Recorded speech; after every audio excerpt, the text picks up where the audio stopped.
Hello and thank you for joining us on the Thursday edition of Journalist Hangout. I am Benga Oreshegun. Today on the program, TV tells President Tinubu that Benue is under terrorist siege, not farmer herder clashes, as security chiefs get mandate to hunt killers.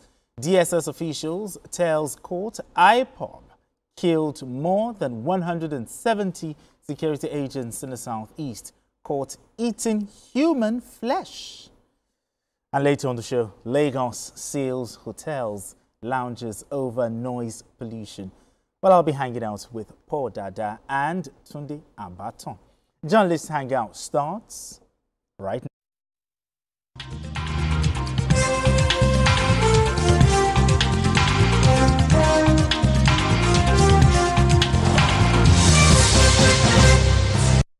Now let's begin the conversation. Security concerns often demand clarity of language, especially when lives and livelihoods are at stake. In Benue State, the TV has raised an alarm over what he describes as a well-planned genocidal invasion by terrorists and armed bandits. Addressing President Bola Tinubu in Makurdi, the paramount ruler dismissed the narrative of farmer-herder clashes, insisting that the crisis is far more coordinated and destructive than commonly portrayed. The president, in response, directed security agencies to take decisive action, ordering the immediate tracking and arrest of those behind the violence. As the region continues to reel from loss, this reframing may force a re-evaluation of Nigeria's security strategy in the North Central. Okay, so let's start the conversation this way. I mean, looking at the narrative from the traditional ruler, Toti, where he said it is genocidal, and even he went on to say that Benue politicians are fueling this crisis. I mean, talk to me. How do you see it? Well, I think for a kind of operation of this scale, where you murder about over 100 people, it means that it's not something that was planned within a day. It has been a systemic thing. And when you look at the issue of, I think time it is for us, for the government, to take another look at the national narrative that it is farmers' herders clash. This could not be farmers' herders clash, because if you are a herder or a farmer, sure, you cannot go all out to eliminate the very people on which you want to sell your products to, the very land that you want to trade. Go all out to murder them in such a large scale. So I think the federal government has to take a second look, because the moment we keep on focusing on one particular direction, we are not likely to get to the root of the matter. And if you don't get to the root of the matter, there will be a recurring decimal in what we are witnessing in Nigeria today. It is unfortunate that a group of people can set out to eliminate, even if it is a reprisal attack, you cannot carry out such a reprisal attack on this particular magnitude and scale. And if they can go away with this kind of thing, it means our security agencies, both the intelligence arm, has failed. But because for them to have a free day. So I think the president and the federal government has to take a second look at the kind of narrative we have always been told every time. It is beyond, I think, I am convinced that it is beyond farmers' herders clash. It is not impossible. So you agree with the traditional rulers? It is not impossible. 100%. At this particular stage, on the murder or this kind of scale, on this scale, over 100 people within it is more than a mayhem. I think I want to agree with you that it is something that was sustained and deliberately planned to achieve a particular purpose. The purpose may not be something that we want to see now, but I think the government has to begin to look at other narratives, look at other angles in order to get to the root of this matter. I mean, Paul Dada, let's look at it. I don't know about you, okay, but when you saw the traditional ruler, you know, were you surprised, or should I say, were you impressed by the way the traditional ruler was able to tell the president that, hey, it is not what you're thinking, this is more than what you're thinking? I mean, the true state of things in Benue. First, I need to commend that traditional ruler for speaking truth to power. For me, the issue is not whether it's terrorism or farmer-herders clash. It's about the fact that this is one destruction too many. It's not new. It's been happening continuously without any let-up in Benue, also Plateau State. It's about the fact that it was a wanton destruction of lives and property. You had almost 200 people gone. Between 2023 and 2025, I think there's a record of almost 2,000 people being wiped out in the so-called farmer-herder clashes. Whatever, for me, it's not about the nomenclature you give to it, whether it is perpetrated by people, by herders who encroach on the farmlands of people who are just trying to make an honest living, whether you call them terrorists or not, the fact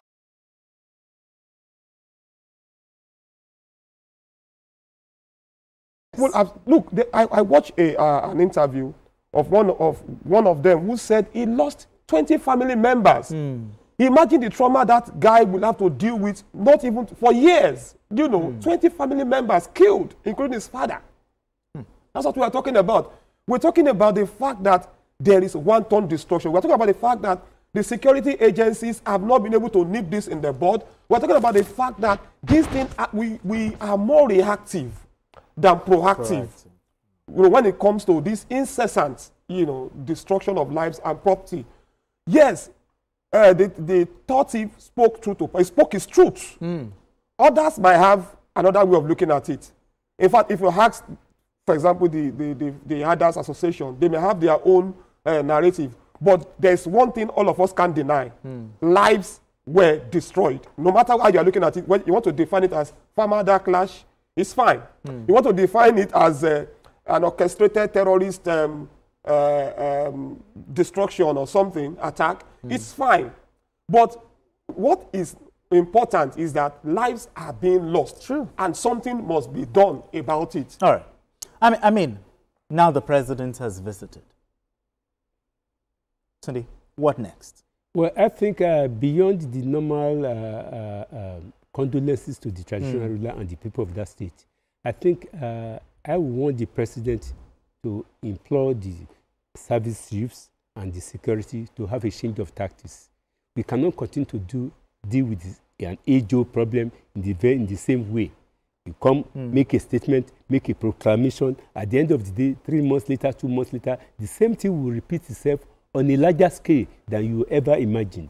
So I think the president, in collaboration with the service chiefs and security agencies, have to find something. This time around, we have to get to the root cause of this thing. Like I said, it is not possible, it is not feasible for people within that particular vicinity to organize such a thing on such a large scale without the connivance of insiders, factors, and principalities within. So we have to look beyond the borders of Nigeria, if possible, and look at the neighboring states. If those people could escape, could commit such, I was surprised that the president can say that the police have not arrested anybody. Of course, yes, they defeated our security agencies, intelligence arm, they defeated us by doing that kind of thing on such a large scale without anybody defecting. Exactly. Benue it's not bigger than probably Niger State.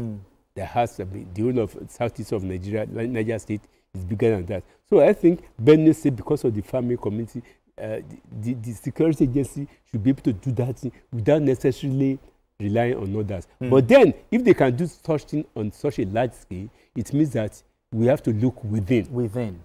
Okay. For them to get out, we have to look within. If they don't have anybody within, or any system within, or collaborators, or stakeholders within, they wouldn't have gotten away with that kind of thing. The president did something, which, if we go down memory lane, if you remember during the time of Anini, when former military ruler general asked the Inspector General, my friend, where is Anini? The president also asked the Inspector General of Police, why have they not been arrested? That is the question. What's going on? Yes, the question the president asked, the president had to talk tough. He had no choice other than to talk tough, because this is the president of the country, is the chief security officer of the country. He appointed the IGP to do his work. He appointed the service chiefs. He did not only task the IGP, he also tasked the DSS and the NIA to step up their surveillance and intelligence gathering ability. He told them to step up their intelligence gathering activities, rather. So I think that the president was right to do that, to say that, but we shouldn't be waiting for the president to say that before they even know to do that. So, I like that point. Yeah, we shouldn't be asking. Do they need to do the service chief? Do they need to be told? They don't need to be told. Do they need to be given directives before they? So, but you know, but you see, they don't need to be told. The truth of the matter is, you cannot continue to do the same thing the same way and expect a different result. Absolutely. So the issue is this: what is the level of our intelligence? How do we gather intelligence? The point is that these things keep, what really baffles me is that this keeps happening. This keeps happening again and again and again and again. Is it that we are afraid of touching some people? Because if you ask, it's been said even politicians are involved. Yes, Why don't we just call a spade a spade? Why don't we just tackle this thing headlong? People's lives are being destroyed. Property destroyed. Everybody should step up their game, and that is the truth. Then also, I think that we are not too very serious about what we are doing. For example, we've heard of cases of community leaders being in cahoots. Yes. With. I think also we can do something like, okay, if a community leader and terrorist activities are happening under your watch, you could be suspended. You could be suspended. So let us make sure that we need whatever we have to do. Let's do it. Let's do it. Sure. Set up forest guards. I think we have them already. Empower them. Then the issue of state police. Exactly. It's not what you need to. The other time when NEC met. National Executive Council met and all of that, they said that they pushed the issue of state police for they didn't have the time to discuss all of that. I was surprised by that. Honestly, I was very disappointed. I was actually disappointed to hear that. I think we are not, the issue of security, we are not putting it, it seems not to be a priority. I don't know what's talking happening. about setting up.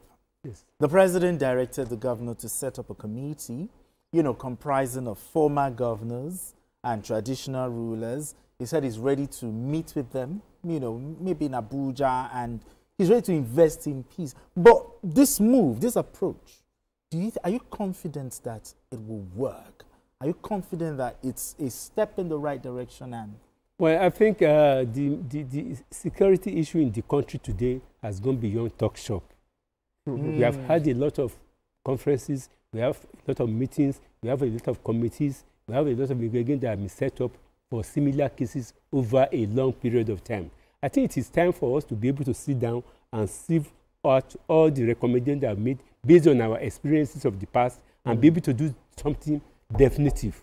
Definitive in the sense. If the president about 3 months ago mooted the idea of forest rangers, let us have it in all the local governments of Nigeria, and those rangers have to be people within that particular locality so that we can stop this thing. No, but the former governor of Benue State actually, came up with this. What happened to that? I thought the forest guards. Well, I think is that the problem with Nigeria is that some people, some principalities are afraid of Nigeria solving its own problem because I don't know the big deal in trying to tackle security issue. The first duty of any government in any part of the world is to guarantee the safety of its citizens. True. And when a government cannot guarantee the safety of its citizens, that government legitimacy is being seriously questioned because you have to guarantee that people can move from one part of the country, from one part of the state to the other. I think the president has to take the bull by the horn and put in necessary action towards making sure that all the state government matter has come to a stage now whereby we have to do something about these people who are disturbing the peace of Nigeria. Let us have forest guard. Let us have multi-level policing. Policing on the local government level, policing on state level, and policing on the federal level. Okay. Everybody is now aware and convinced that this kind of federal police setup cannot solve the insecurity situation in Nigeria. It cannot solve it. Let each of the states. If states can afford to have security agencies, task force, every other thing, it means they could be able to afford state police. Let them put all the resources they are using, all the security food they get every month without securing anybody. Because as far as I'm concerned, most of the governors cannot secure their states in Nigeria. If governors cannot secure their state, let us have institutions like state police and federal government coming out with federal forest guards to safeguard the lives of the citizens. I mean, BKO security is the first thing that anybody should do, any government should do. BKO said they are not chief security officers of the state. They are not chief logistics officer of the state. So let the state governors do something about protecting and securing the lives and property. You want foreign investors to come, and people are just massacre on this large scale, and you want foreign investors to come. Okay, they won't come. Now, the president has given the service chiefs directive. Go after these killers. I mean, that's a very strong marching order. Go after them. He has asked a question. He asked the question, how come these people have not been arrested? Now, he has given them the marching orders. Go and get them. There have always been marching orders. Security chiefs have held several meetings with the president.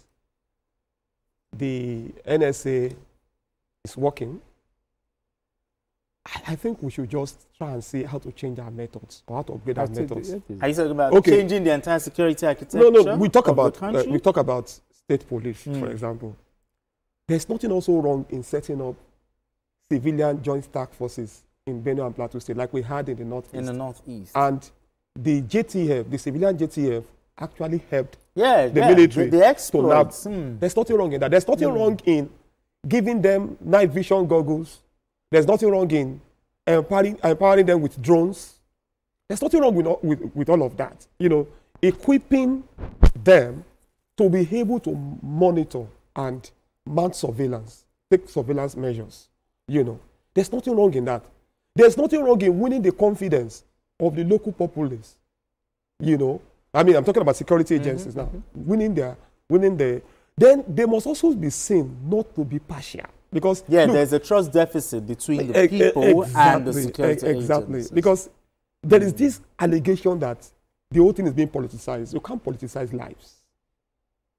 People need to be, you don't need to play the ostrich here. What is the problem? Are there truly, are the herders, are there truly bad eggs among the herders?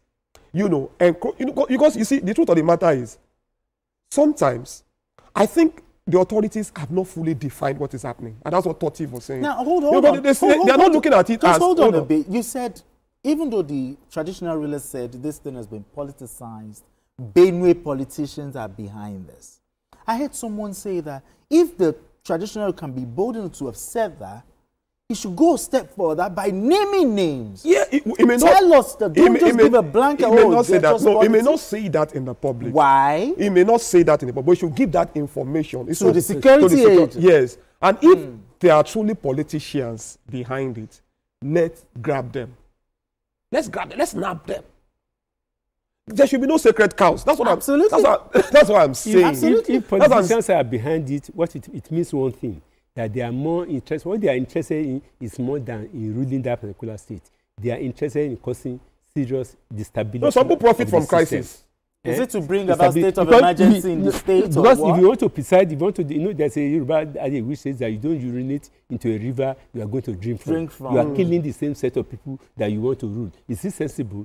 So which means their ultimate aim may not necessarily be to rule that particular state. But we need to know those conditions. We need to know that. The thing is that the moment we keep on hiding behind one finger and begin to see, we won't get to the root of the matter. So if the traditional ruler can come out to say some kind of thing, I think he has to give out information that ordinary Nigerians don't have to know to the security agencies. And security agencies have to act on that particular information so that there has to be a change of narrative. We are tired of having the same story all over. If they go to Plateau State, the same story. If they go to Benue State, the same story. No, only yesterday, the governor of Sokoto State said that they are also negotiating with bandits. What has been the result of the negotiation? The governor of Katsina State had with bandits about 3 years ago. Yes. Now, the former president has to relocate from Katsina State, his home state, back to Kaduna because of the I know it is not impossible that it is the activities of these of these terrorists. Which government in any part of the world mentioned that will go and negotiate with terrorists? You are negotiating with terrorists, giving them money in camera.